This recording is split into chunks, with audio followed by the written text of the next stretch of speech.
Hello everybody, a very warm welcome back to the MEC-TEC garage.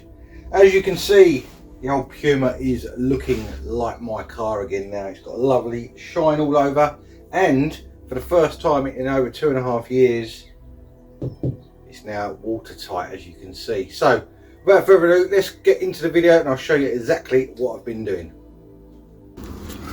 Right, next little job we're going to do on the old Puma, whilst I've got a little bit of that 2K lacquer left, is to get these fog lights out and refurb these, the same treatment as we did on the headlights. You have to pop that toe cap off. There's 2 Phillips screws inside here, which come out very easily because they're only going into clips, and then that should just pull out. There we go, like that. Got a little tab on that end you have to unslot it from. So I'm going to do both. There's one on each side on the back of the Puma. There's actually 2 fog lights. You can see how matte and faded that's gone. So I'm going to give them a flat back with the old 2000 grit wet and dry, same as I did with the headlights. And as I say, while I've got a bit of that lacquer left in the can, I'm going to give these a bit of a refurb as well, so hopefully they'll come up nice and shiny again. So I'm going to get the other side out the same, identical on that side there, as you can see, and we'll get these refurbed.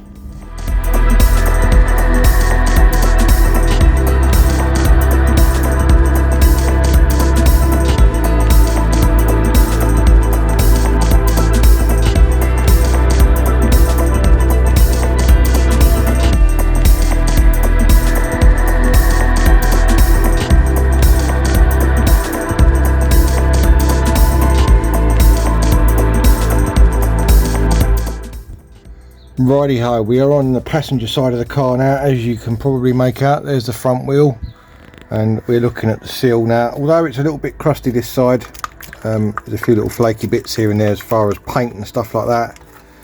It is all solid. Just trying to show you the best way I can without showing any bars on the screen. There we go, you can see the sill is, as I say, a little bit sort of flaky on the lip, but there's nothing that's going to fail an MOT. That's a vent hole there, just so you know. That isn't a hole in the seal, that's a little vent hole there. These bits have just separated slightly. That's actually just paint, see? So that's okay as far as being solid is concerned. Now I'm not going to attack this side like I did the other side, not yet anyway, because I don't want to open up a can of worms. I need it MOT'd. So as far as I can tell, this side is good, which is mad considering this is the passenger side, and usually the passenger side gets it worse. The only little hole I've got to weld up is that little hole just there, which isn't supposed to be there. So I'm going to get that area cleaned up. I might make the hole slightly bigger to start with, just so that I'm onto sort of thick metal again as far as welding back to it, and then I'll either fill it up with just weld the hole up, because it's only a small hole, or I'll get a little piece of fillet metal and put it in the middle of the hole. Obviously then weld round it so that it fills it in, and that should be it for the welding. Famous last words, I know, but that is all I can see on this side. As I say, it is a little bit scabby in places, like that's another drain hole there. It's a little bit scabby around the drain hole, but nothing that's going to fail an MOT. It's all solid, and as I say, I'm not going to start digging holes in anything at the moment. Once I've moved, then yeah, maybe, but not at the moment. So let's get that area cleaned up down there. Get that bit welded up, and hopefully that'll be the last I've got to do underneath the car for a little while at least, and then we can get on to flattening and polishing my quarter panel paintwork and polishing up the rest of the car and claiming it and all the rest of it and making it look absolutely marvellous. Let's crack on.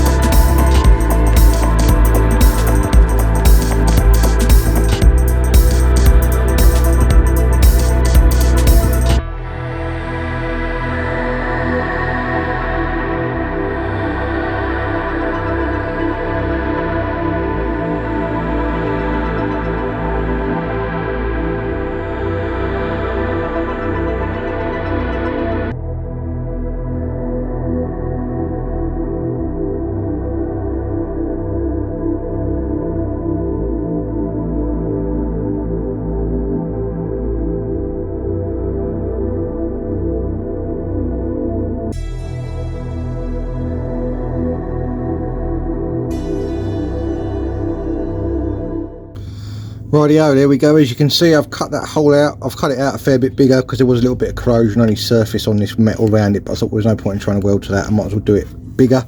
Now you can see there's a gap here next to the sill. This panel that I'm actually welding does end there. It's got an edge to it, so that bit was actually all full of sealer. So I'm not sure what I'm going to do with that yet, because obviously it wasn't welded to start with. So maybe I'll put a square in there and then just re-seal along that edge the same as it was, or I might weld that to that. I'm not sure yet. So I'm going to get a little plate made up, get that so that it fits nice, and then we can get that buzzed in, and it should be top banana. Let's crack on.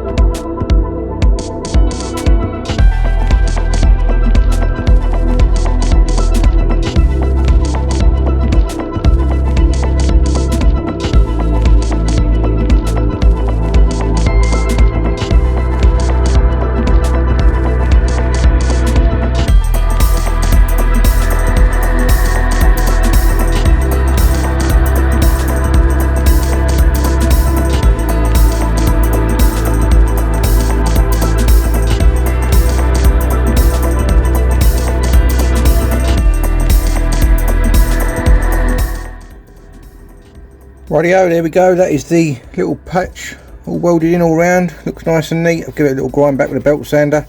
Now you can see that edge there where I've left. That is the original edge of the panel. There was nothing welded in that gap before. That is actually the edge of it there. So all I'm going to do is re-seal that the same as this, and run some, I'm going to prime it first, get some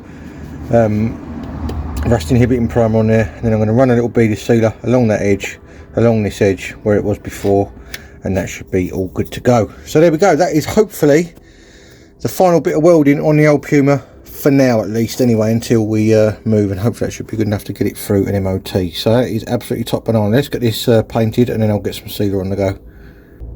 Right, there we go. That has had a coat of the anti-rust primer, and then I've sealed over the top of it, as you can see, as per original. That is exactly how it was before. It wasn't welded in that very corner. As I say, it is the end of the panel as such, because that is an overlap panel for like a reinforcer. So there we go. That is nice and solid again now. We'll let that sealer obviously dry, and then we'll probably put a bit of the old gravity guard over the top of it, just to give it that little textured finish again. And then we'll put a little bit of yellow like that over it, just so that it sort of blends in a little bit. And that should be the underside done for the time being, at least anyway. So I'm going to move on to the next job now. Not sure what that's going to be yet, but I've got a few things to do. So let's have a little look, see what we can do, and crack on and get this done. Right, another little job off the list. As you can see, I've put the rear fog lights back in there now. They look absolutely superb.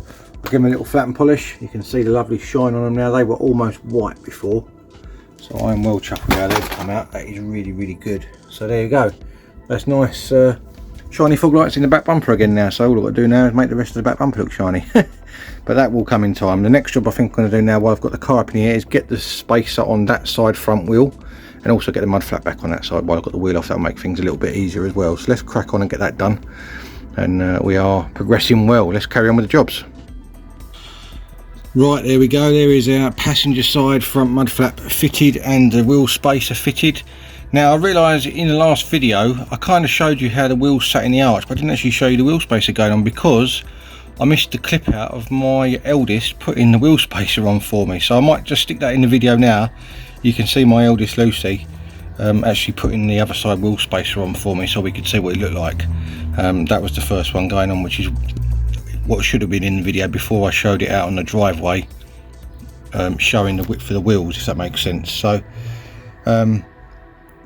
that's that one on anyway. So that's all sorted. The mud flap is just 2 clips, one in there and one there. You can't see them very well, and then 1 bolt, and that is all back on. I polished the bit underneath it on the wing before I put the flap back on, so hopefully I won't get white polish all over the mud flap.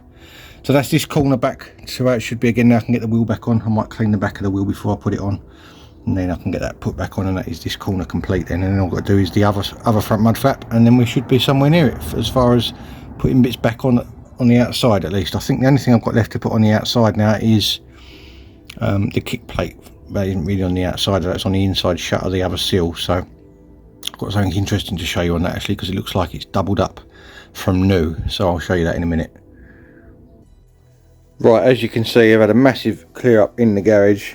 Lucy's been out here helping me, and she's cleaned and put the back wheels on, as you can see. So I've got both sides of the wheels on there now. Now the front, I've actually got these spacers, because I spaced the rear out with the axle spacers, as you would have seen when I took them off the axle.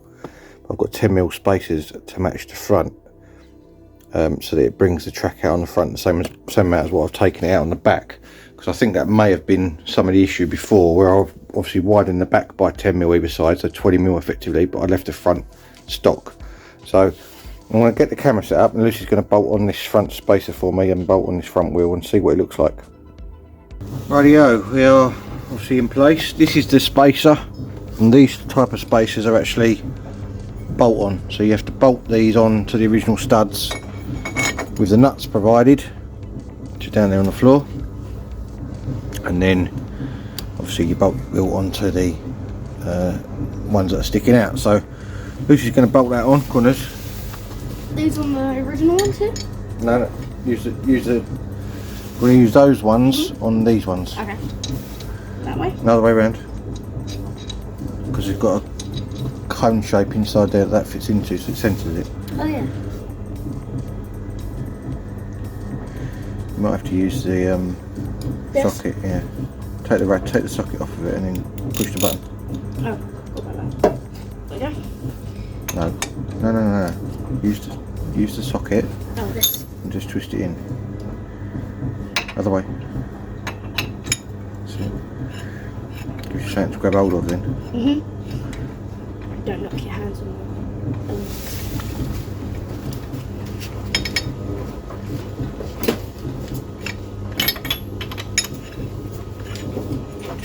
Speed up a bit, use that. So push it onto the square and wiggle it a little bit. That's it. Got it. And when it starts clicking and makes a noise, you know it's tight. Whoa, there you go. Maybe, why did that just spin like that? Let's have a feel.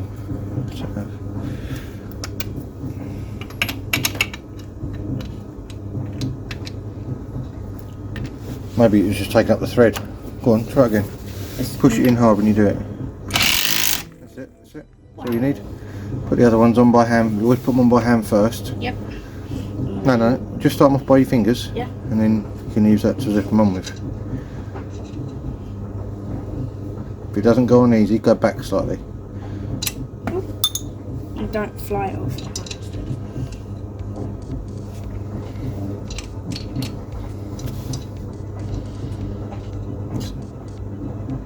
Try using the socket then if you can't wind it on. This one?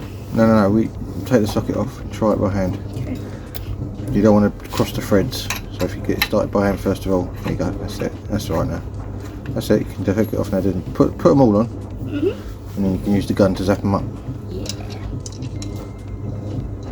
You can see these studs obviously stick out further than the spacer. That doesn't matter though, because the wheels that I've got, they've got a gap there, so it won't touch anything. Thought I'd put that on wonky then. So, and you use the gun now on them.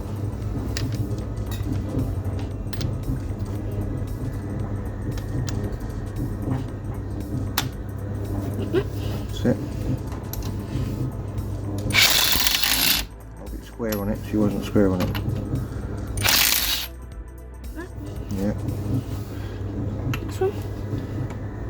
Put that on wonky. Hold it square. Oh. That's it.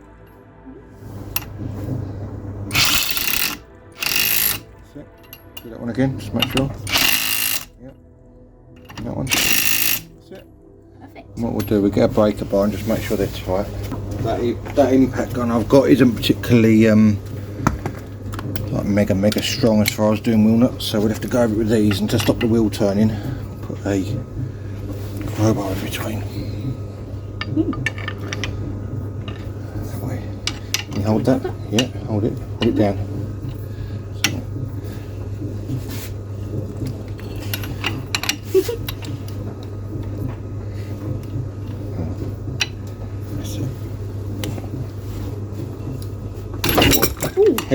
Head butted you, sorry. And the car. Yeah, they are pretty tight actually, to be fair. Go on, do it again. Hold it. There we go.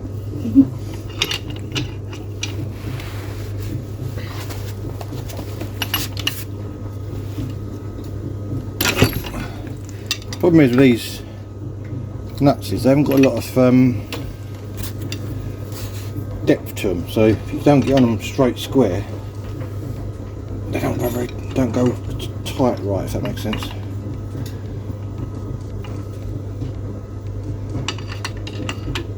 It's the first time I've fitted spacers like this, so I'm learning as well. Glad you know what you do. I don't. Just pretend I do. Oh, pretend I do. I'm no professional either. You're learning, aren't you, so. Yeah.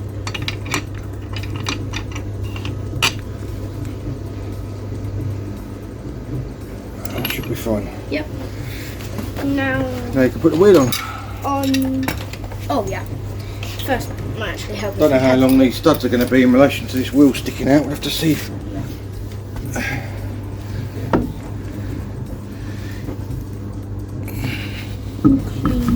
That's it.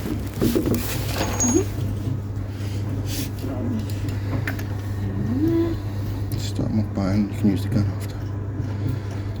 Can I use this thing? Use the gun. Just start them off by hand, and then you can use the gun. That's it. That's enough. Top one. Don't want to do what I did earlier and drop it on the third. Sorry. It's alright.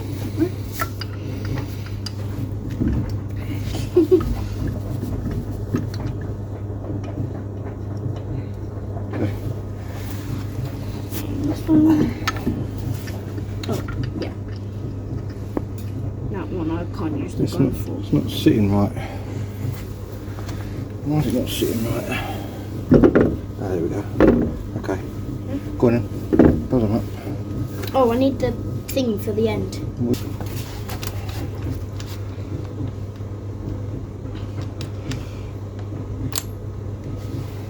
Okay. You gonna hold it? Or? Zip it up, should be fine. Yeah. Mm-hmm.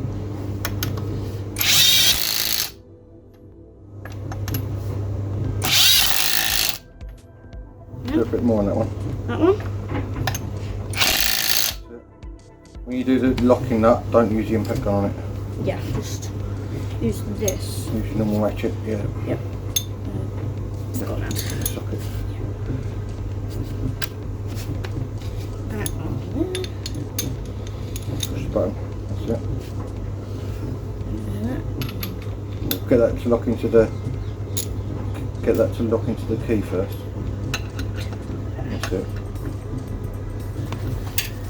Turn the key until it locks into the nut. That's it. And now you can use the ratchet. You can use your fingers to start with because it will wind in easy. So take the ratchet off. You should wind it in as far as you can with your fingers because you've already done the other three, so they're tight anyway. Yep.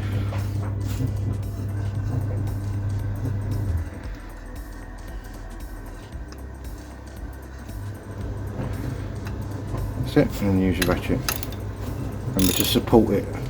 So put your hand on there and support it.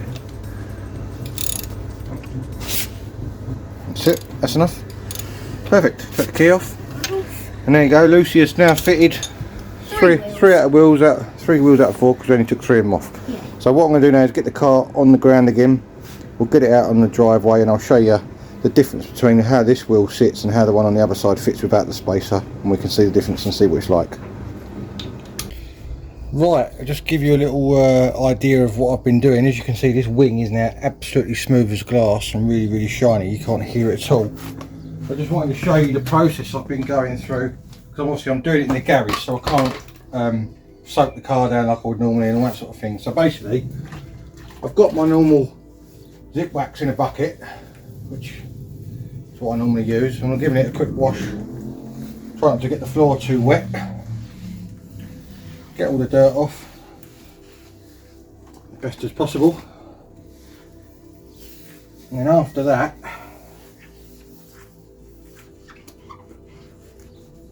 I'm going over it with my my clay mitt. So I've got it in the bucket here, use it wet. This is what does the majority of the work as far as getting the roughness off the paint. This gets all the contaminants off the surface. Any overspray it takes off usually, as long as it's not too heavy. Any sort of grounding dust and dirt.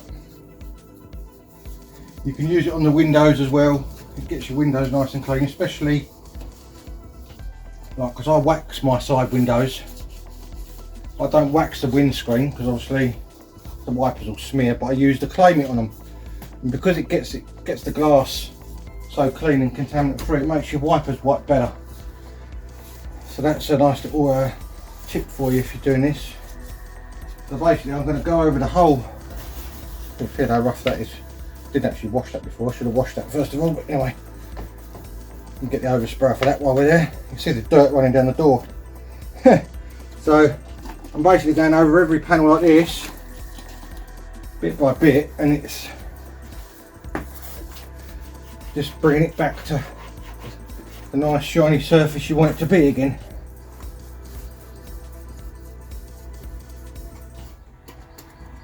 Quite time consuming, but also quite, well, very satisfying at the same time. So once I've done this, I get the old, dry it off with the leather, I get the old machine polisher on the go, and obviously polish all the paintwork up as best as I possibly can. Now what I'm going to do, because there's a lot of dirt and grime sort of in the edges of these seals and things, so once the windscreen's in, because obviously I'm doing this with the windscreen still out, which is why I'm doing it like I am. Once the windscreen's in, I will jet wash it after to get any dirt and grime out of any of the apertures and between the rubbers and things that I can't get out. But obviously, to keep things moving, I'm doing it like this for now, so I can get the majority of the car all cleaned and polished. And then obviously once the screen's in and I can give it a blast, then I'll do that after.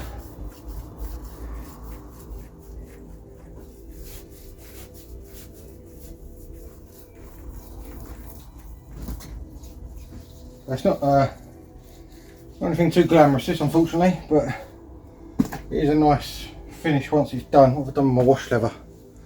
That's there.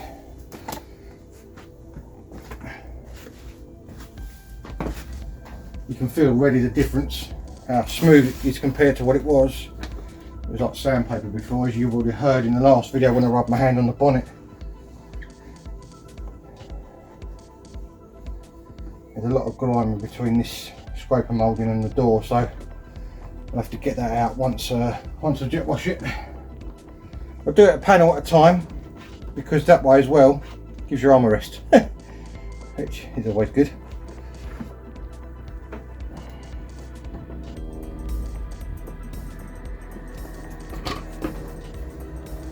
I'm going to carry on like this all around the car, and we'll see when we get to the end. We'll have a nice clean yellow shiny Puma again, whether it be all the same yellow, it probably won't be, but it doesn't matter. So I'll just show you quickly the polishing bit. I know you've seen it before, but I'll show you again. So I've got the Fast Cut 3M Fast Cut Plus. Don't need mega amounts of this, just a little bit on each panel to start with. And you only want them polished on a slow speed, because otherwise you do risk burning through otherwise.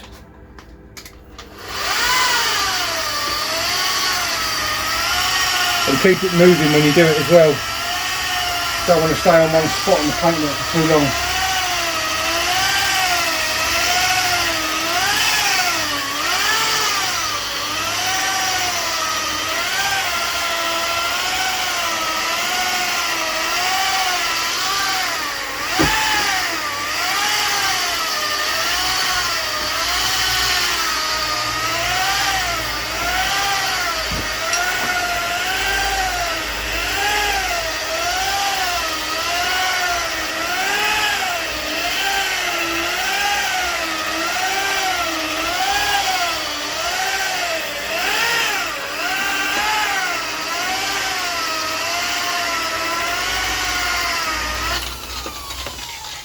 It's as simple as that. Basically I'm going to carry around the whole car like that, panel by panel.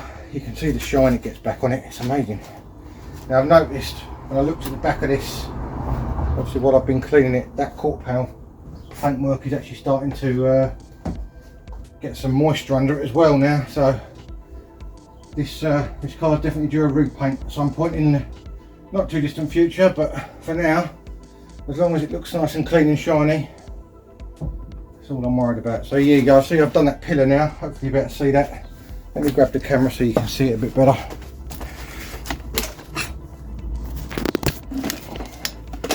You can see there now, the pillar is lovely and shiny, and the glass looks a little bit better as well. You can run the machine polish over the glass too.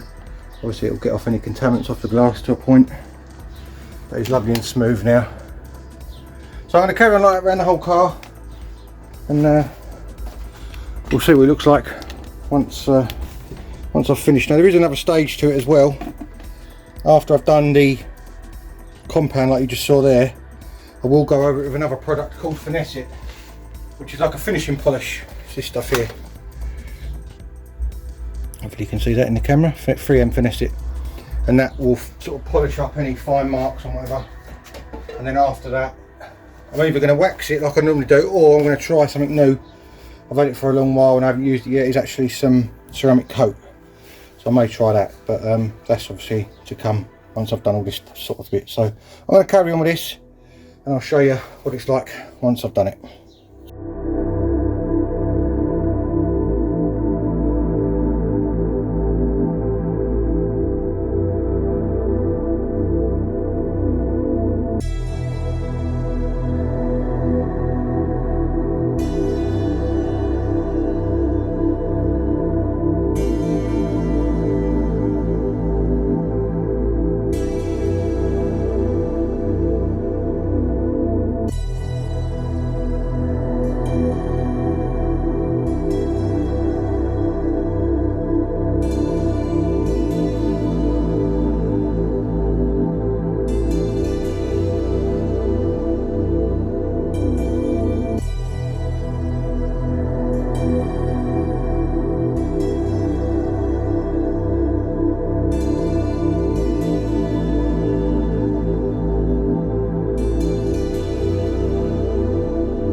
Well, I reckon that's a bit of an improvement. What do you reckon?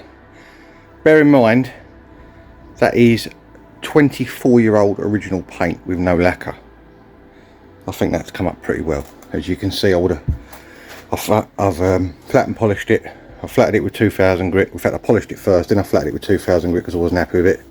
Then I repolished it again with compound, and then went over it with the old Finesse It polish and a different polishing head. But you can see it's not lacquered by the colour of the heads and the yellow pigment coming out. So you couldn't do that too many times because obviously you'd end up going through the paint, but for now at least,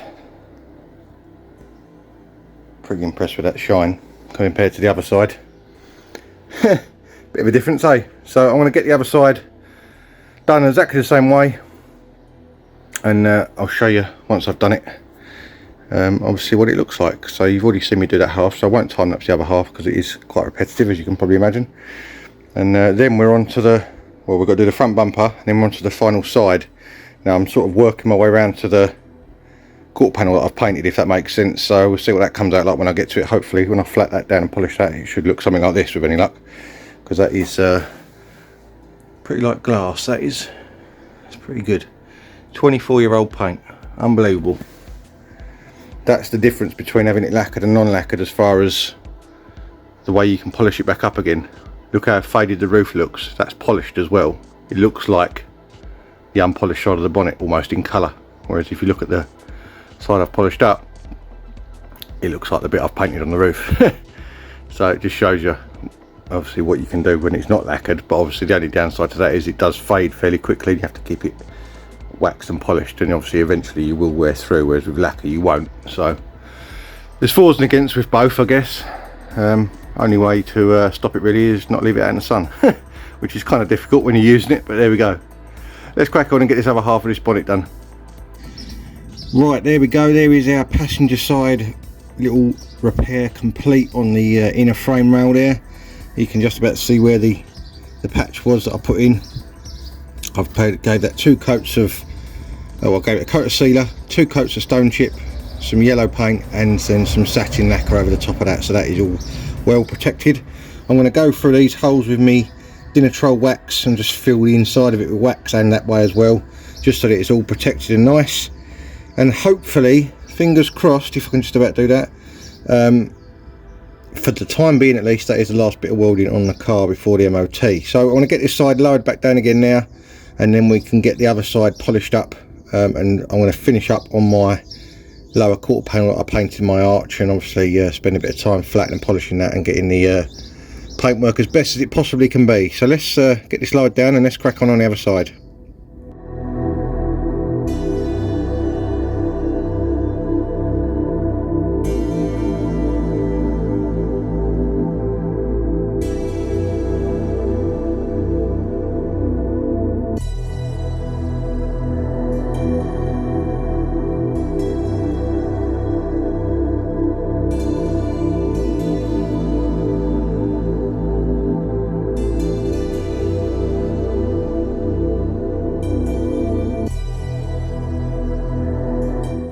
Rightio, we're on to the final quarter panel now, the one that I've painted the lower half of now. Just wanted to show you a comparison before and after so you can see what we're aiming for. As you can see, I've polished all the door and it is lovely and glossy, mirror finish. If I go over to my panel where I've not polished it yet, you can see it's quite hazy. So that is what we're going for. We're going to try and get my panel to look like that. That is the plan. I'm going to jack this side up so I can get right underneath the lower bit of the sill as well and polish it all, and obviously along the bottom edge of that sill as well, so we can get it all looking really, really good. So I'm going to get it jacked up on this side so it's a bit higher, and we'll get to flatten that down. Now that line that I flatted out in the base coat that I could see, I can still see it. Unfortunately, it's not particularly bad, but it's still there unfortunately, so there's not much I can do about that at the moment. But let's see if we can get it polished up so that it looks the business, and hopefully it will blend in fairly well.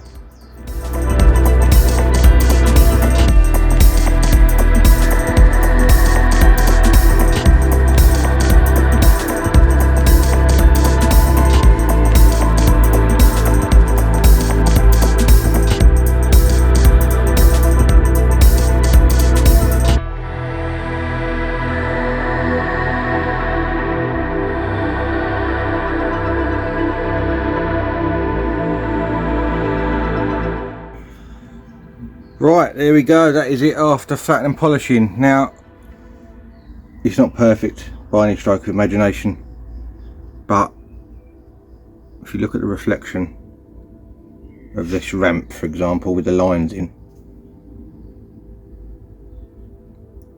ain't far off, considering that was out of a spray can. It's not too terrible, not too terrible at all. So there you go, it is what it is. Unfortunately, it's the best I could do, absolute best I could do. I couldn't do no better than that.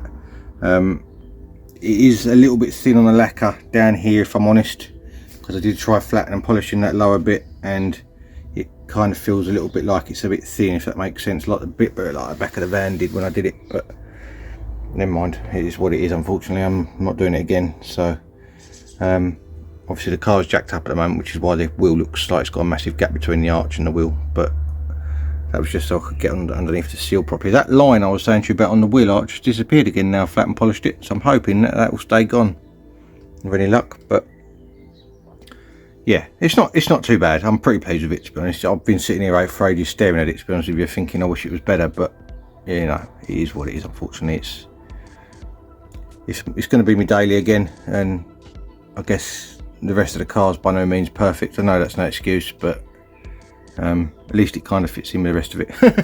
That's the way I'm thinking about it now. So it's not too bad at all. So that is the complete car polished. There was one little bit on the back bumper I've got to do, which I forgot, which I started in the time lapse the other day and then forgot to do, so I've got to do that corner, and then we are there with the polishing. I'm going to go around the whole car again with the machine polisher, but with the other head on it with the fine finessic polish, just to give it a buff up. And then actually I'm going to try and jet wash it, possibly, to get all the gunk and polish out of all the shuts and everything else, and hopefully it should be good. I'm hoping to get the windscreen fitted tomorrow, which is Thursday, so hopefully that will go in tomorrow, and I don't think I'm allowed to jet wash the car whilst that's just been fitted, so I'm going to try and get it done just beforehand if I can, and obviously then it won't have to worry about it getting water underneath the new seal. So there we go, let's crack on. Right, next job we're going to do is get the old original battery box fitted back in. Now this I took out ages ago because I had to put a different battery in here because I was sharing it with another car. So I'll give it a clean up. It goes in this hole here, holding with 3 M8 bolts. Now I'm going to use stainless ones because the original ones, when I took them out ages ago, rotted away. But you must make sure you put copper grease on them, because otherwise they'll won't ever come out ever again. So this just sort of slots in here. I drop a bolt down there and never to be found again. There it is. Right.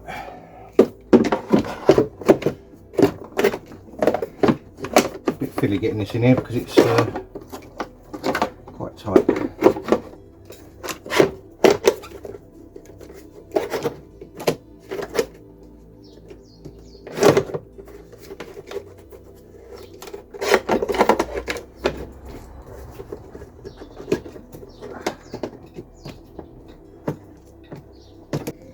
Right, after a bit of messing about and taking the battery out again, I've rerouted all the wires the correct side of the brake pipes now, and that is all fitted in there. The only thing I've got to find is the little bar that goes across the top, the hold down bracket. I'm not sure where I've put that yet. I think it's on the workbench somewhere, so I'm going to go have a look for that. Get that bolted on. It's 2 10mm bolts, and that is the new battery in. We'll see if it starts, and hopefully we'll get it out on the drive in a minute. I want to run the polisher over it with the other polish like I said before, and then I'm going to get it out on the drive hopefully and get it all jet washed, including the engine bay, make sure it looks all absolutely the best it can possibly be. Let's go and see if we can find this battery tie down, and then I'll come back to it in a minute.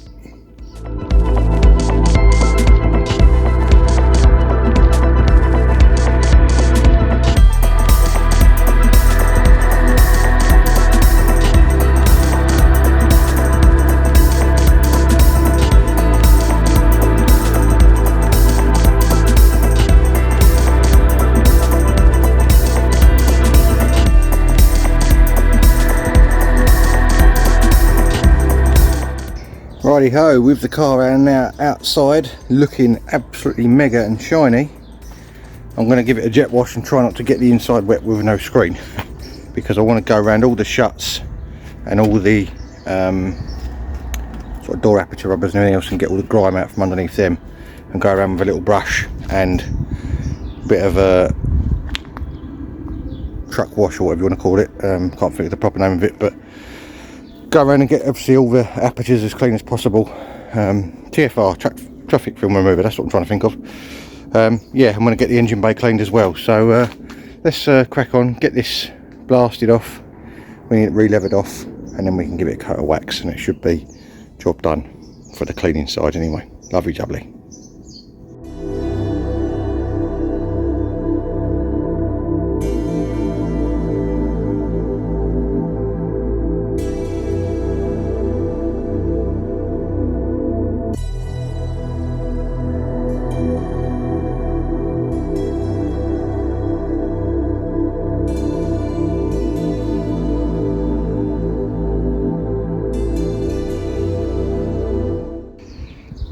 Right, there we go. There is our engine bay, all back to being how it should be, nice and clean, looking really, really good. Now, it's not perfect by any stroke of imagination, but it is absolutely 100% better than it was. Front of the car is looking really, really good.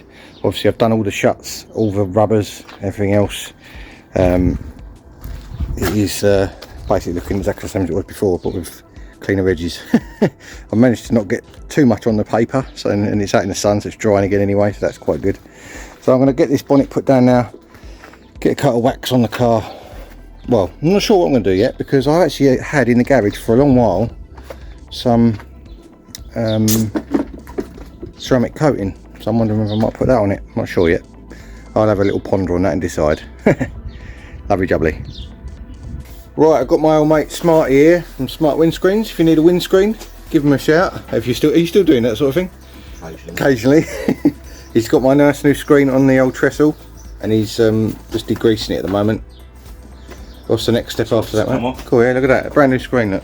Yeah, just go again just to make sure.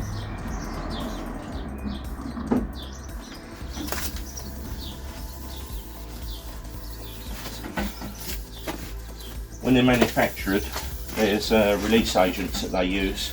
All right. When they come out of the mould. Yeah. That's fine. And it sometimes leaves oils behind. Oh, I see. Where it's been handled from the suppliers. Yeah. Greasy finger marks. So again, that's why we wear nitrile gloves once we're working with it. Gotcha. The idea is to degrease it, get it really clean, because then it gets primered. So that's got to stick to the glass, and it's the urethane or polyurethane, which is the adhesive, that has to then stick to the primer. Gotcha. So without the combination of all the chemicals, you won't get a good bond. Right, so, and that with wet footwells. Yeah. All right, we'll let Smarty get this all prepped up, and I'll come back to you, and we've got another little update. Yeah. So it's an OEM product. Actually, let's use a new. This is a primer, is it? Primer. Yeah. And that's just like a sort of the decent promoter sort of thing. Yeah, must make sure it's in date. Oh right, okay. Yeah. Each time as well. And then in there we've got all the swabs and things that go Swabs, nozzles, if you need them. Tend to use the same nozzle all the time. Get used to the profile. Gotcha. There's the swabs, so they're cotton. These can be used in conjunction with another product called F1. These allegedly are impregnated with a degreaser. All right. So it's just another way of degreasing. I tend to use like a magic sponge sort of thing. That's it. Yeah. I tend to use them more so. So you get a car, no, like when you get the a car when you got a lot of the green film on it, on where it's been standing. Busy man. Yeah, where it's been standing. Yeah. I tend to clean the car up with these, which are very effective. Gives it a little bit of a key, I suppose. Yeah. That's it. That's it. So go around the edge of the screen. Would you go around the edge of the screen with that and the aperture? Yeah. Yeah. So where the adhesive is going to end up. So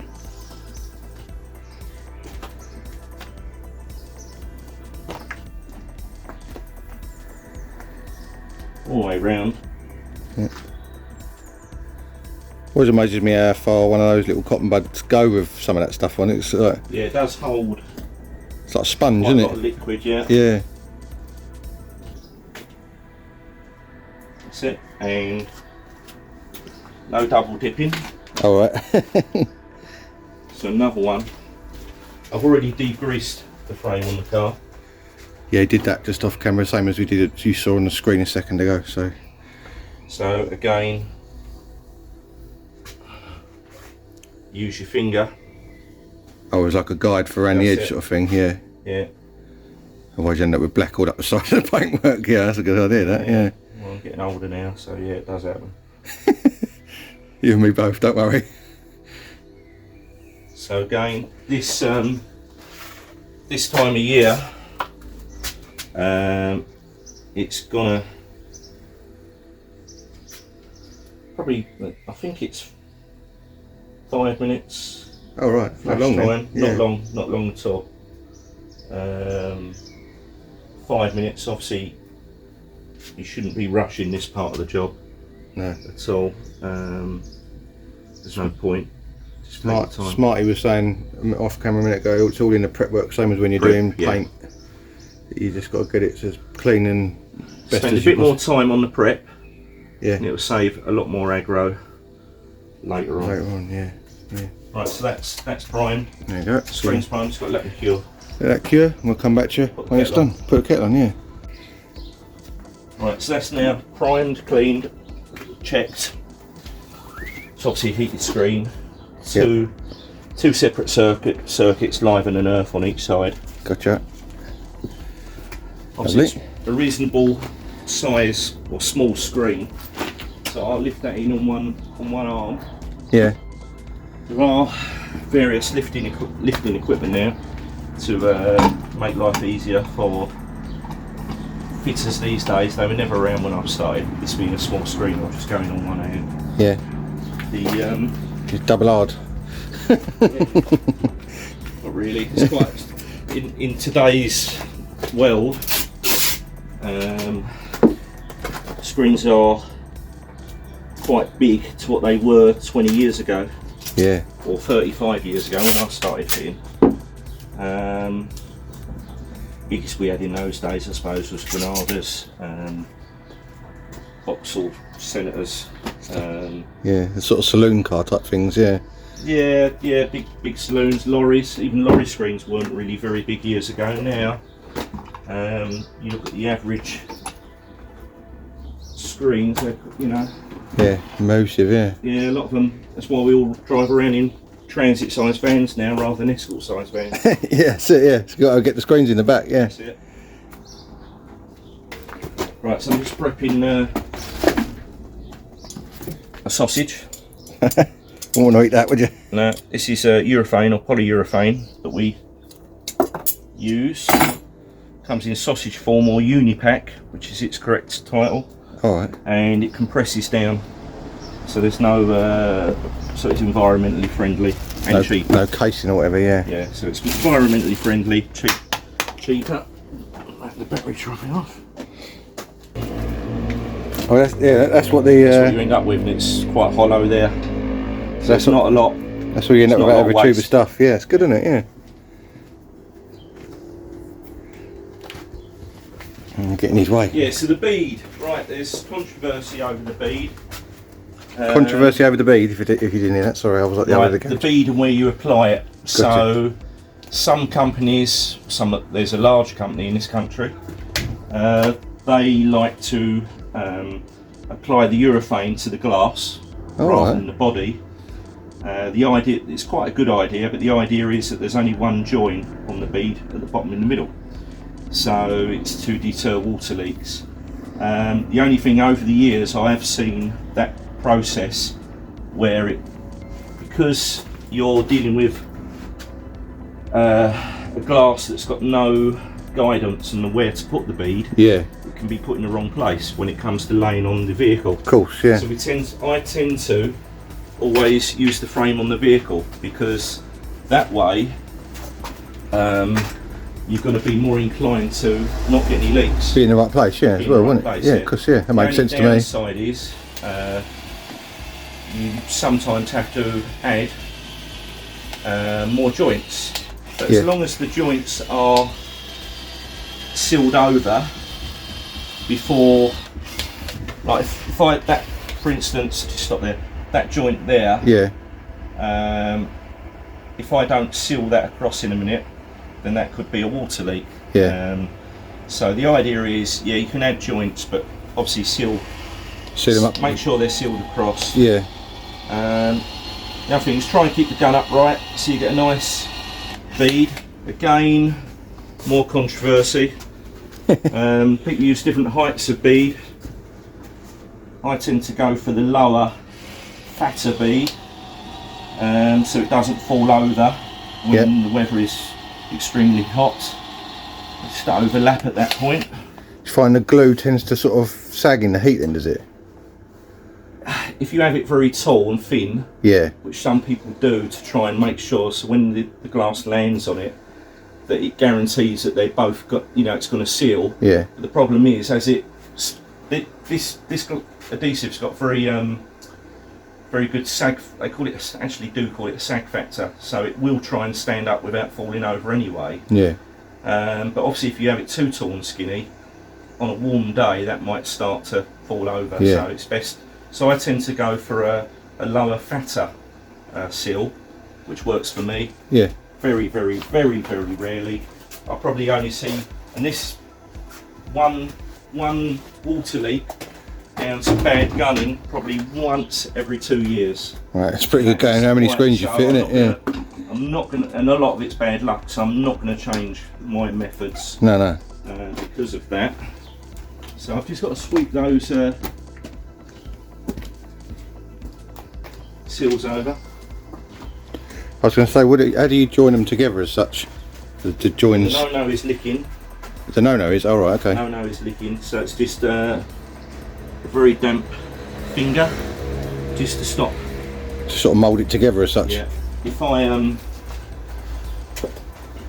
you don't want to actually wet it. You just want to. Yeah, just so I know to see. Right, if I didn't use a tiny bit of moisture. Stick to your fingers. Very much. Yeah. Very. So the point, the glove is just starting to dry out now. So I just want to move that bead there. That's it. Now I think there was this top corner. One in that corner, yeah. Yeah, I just want to make sure the corners. If you do ever get a leaky screen, it's normally the corners or the joins. Yeah. So double check those areas and that's fine. Let's hope it's not my roof now. I've welded it up. If you've used seam sealer, you'll be fine. Did I? Don't know. Probably not. A lot of filler in it. No, not. Right, so double check and a lift. Never gets old watching you do this. Got to watch the height in here, yeah.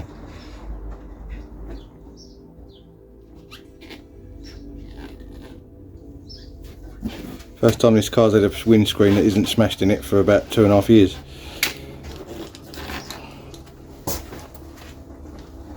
Look at that. What's the tape on the top to stop it sagging down, to stop it dropping? So where I put the screen is where it stays. Yeah. This has got an encapsulated moulding on it, which you can actually, you should be able. Well, yeah. You could hear it. I could hear it creaking, yeah, or squeaking. Now I want to get that nice and tight. Yeah. So it looks nice.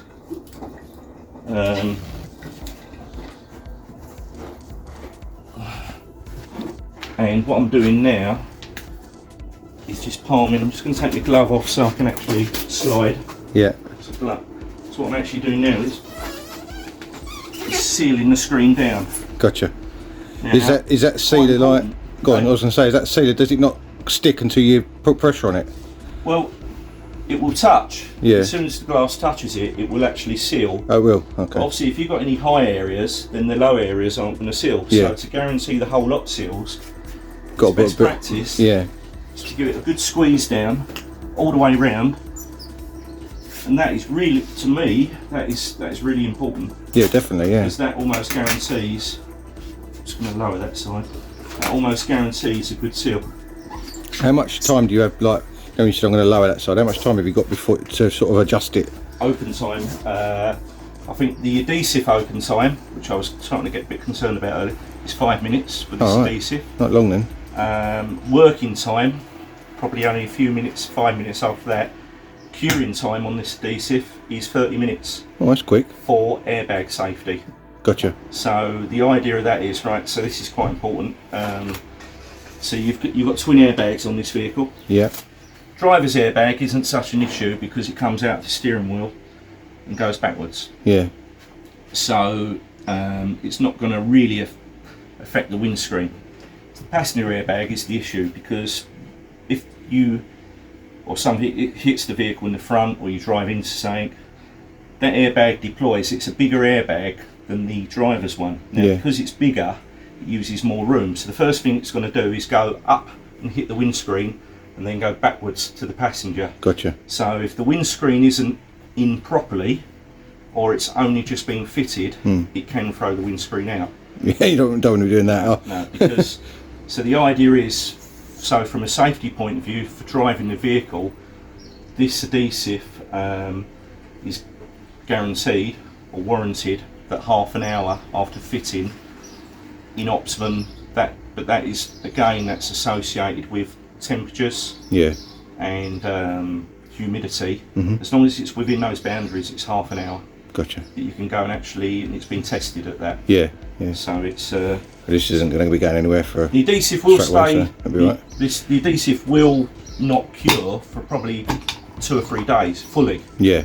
But for that initial impact, is that why you can't, or it's harder to fit a screen when it's only just been fitted if you want to refit it, if that makes sense? So I've had that before in the cab where I've had a new screen in the cab and it's actually broke again within like a week. And they say, so I want to leave it a couple of weeks. The company that fitted it would want to do, they would want to leave it as long as possible, even though you've got a broken screen, before they change it. Because the adhesive, when they cut it out, it's still going to be solid. It'll actually be, messy, gooey. Gooey. So that's their problem. But what can happen is if you've got a white headliner or a beige headliner, it's risky. Although you try and protect it, you've got a risk of getting the urethane on the thing to remove on a beige headliner. Right, so now we haven't got one. If we had one of those fishing weighing things, you hook it on there and you can actually put quite a lot of poundage on there. Cool, it's stuck in it. It's mad, isn't it? It's only just got in. I'm not pretending that is. No, that's, you ain't gonna pulling that out. You actually see I saw the screen move. The centre of the screen flex, but the ends. Yeah. But anyway, it's got what is called very high grab factor. So once it's in, it wants to stay there. It's almost like contact adhesive, such. So the tape at the top is just there to keep it from going south. Down, obviously, not so much important for this. I don't like to put a lot of tape on cars anyway. That pulling the paint off, especially my paint. Customers tend to leave it on there for weeks as well, which isn't good. Only needs minimal tape, but it's more of an issue when you get a truck or a lorry when the windscreens are virtually standing upright. But what we tend to do in those situations is block the bottom. I could do it here, put 2 rubber blocks here. And then remove the tape, it would do the same job. Just stops it from moving. That's right. But, I think when I took the other screen out, I did find a rubber. A rubber block there. From factory. It was an audio replacement one, so I think someone had whoever fitted it. I think they just put rubber blocks in. You can do either. You can either block it or you can tape it. It doesn't really matter. I prefer to so now tape. That's in. You can see that this encapsulated moulding should look pretty equal, which it is. That's it really. That just needs to cure now, and put the other wipers on rearview mirror. I haven't done a rearview mirror of a mirror pad for many years. I bet you haven't. No, they've all got metal brackets on the screens now, haven't they? It's only I think the last of the Fords was probably these and KAs. Still buy them, so we now use all the mirror pads for putting cameras back on. Oh, of course, it makes sense, So there we go. Screen in. Look at that. That looks absolutely superb. Top job as usual, Smarty. Well done. No worries. Right then, that brings us up to date on the Puma Progress. It is basically ready for an MOT. There are a few little tiny jobs I've got to do. I've got to put the scuttle trim back in, wiper arms and blades back on, kick plate in the driver's door seal. I still haven't waxed it yet either. I know that's not really needed for an MOT, but I want to do it anyway. And I think that is about it. Oh, there's one more fault that I've got to fix on it, which has happened since it's been sitting, since I've had the back end apart, and that is the ABS lights are on. So I've got to have a look at that and see what is at fault on the ABS system, sort that out as well. Basically, apart from that, it is done as far as hopefully getting an MOT on it. So there may be one more episode on this, just for those few little jobs, and obviously will it pass the MOT, we'll obviously take it down and see how we get on with that. Videos are going to probably be a bit sort of less frequent for the time being after this one, possibly. I'm not saying it 100% yet, but it could be, because obviously I needed to get this done and back on the road. It can then get out of the garage so I can move the van forward, and I've got half a garage to then sort out my garage as far as boxing everything up for when we do eventually get a date to move. It is on the brink of happening, but still hasn't happened as yet. I can't believe it's been going on since week before Christmas now, so it is ridiculous how long it's been going on for. But anyway, won't go on about that. I need to sort the garage out and box everything up, and I also need to get everything out of the loft in the house and bring it back down to the garage so it's all ready to go. So videos may be a little bit haphazard. I have got to do a video, or haven't got to do a video, but I have got to do some jobs on the van, putting the doors on and everything else so it can go on a low loader and actually have stuff in it as well, which obviously will make it quite useful for when we move, because it can be full of all the parts that are related to the van and also other bits and bobs that I can fit in there as well. So that is probably going to be a video at some point, fitting the doors, side doors, rear door, and probably the bonnet as well, just so that it's a complete van as such, and we can either tie it together or we can put the catches in and make sure that everything shuts and locks, so that obviously things don't go flying down the road when we towing it along. So there we go. The Puma is pretty much resurrected. As I say, there probably will be one more episode on it. If you do like projects like the Puma, like the freewheel van, like all the others, Lotus, ETC, then make sure you do 4 things for me: like, subscribe, share, and hit the notification bell. It's all free, it costs you absolutely nothing, as you well know, and it really helps me out on the channel. I do really appreciate it. I hope you like what we've done with the Puma. I think it's come out really well, considering it was almost left for dead on the driveway for the last 2.5 years, and we've managed to basically resurrect it in about just under 3 months. That's not bad going, really. I mean, I know it's a long time, but considering I'm doing it around a job, family and kids and all the rest of it, that is pretty mega, I reckon, and basically it's ready to go before we move. So that was the plan, and it seems to have happened. As long as it passes an MOT, then we'll be all right. Now remember, I've got Instagram, MEC-TEC 1985, not Facebook at the moment. That is all under investigation now, as far as who hacked me, why, and all the rest of it. I'm probably going to have to remake a new Facebook page, so watch this space on the side, on the Facebook side of things, I should say.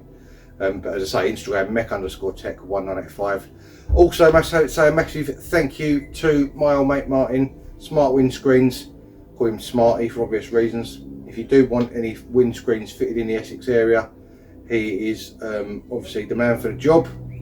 I'll see if I can put his details in the description below. If he doesn't mind, I'll check that first and make sure that he's okay with that. And if you do need windscreens, then obviously he is a top guy, and he really does a good job and makes sure that everything is pucker and sealed and all the rest of it, just like that. So there we go.